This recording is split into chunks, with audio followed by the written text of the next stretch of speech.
gas prices and a surge of interest in electric vehicles are poised to reshape the car industry. What could this new American and European demand mean for global EV competition? Is this the big moment for the electric vehicle? The technology is more mature, the second-hand market loaded with deals, and skyrocketing fuel costs have turned on a massive consumer signal. EVs are no longer just an environmentally friendly choice, they're suddenly the cheaper one. We want to look at what new interest in EVs might mean for consumers and the global auto industry. We're going to look at three regions. The US, where Donald Trump hoped to kill EVs, but may have actually breathed new life into them. We'll look at China, the current hub of EV production, which is poised to benefit from even more EV uptake. And Europe, eager to decarbonize, but worried about its own industry.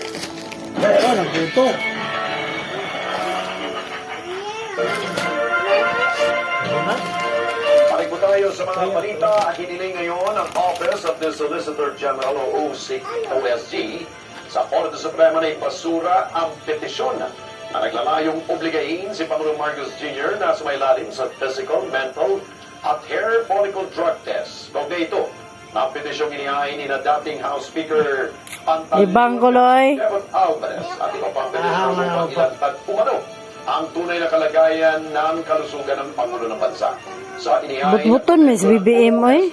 sa kataas-tasang hukuman, iginito na walang sapat na legal at konstitusyonal na basihan ang naturang petisyon at ayon pa sa OSG, labag din umano ito sa doktrina ng presidential immunity na hindi maaaring pilitin ang isang nakaupong Pangulo na sumailalim sa mga nasabing examination habang siya'y nanunungkulan.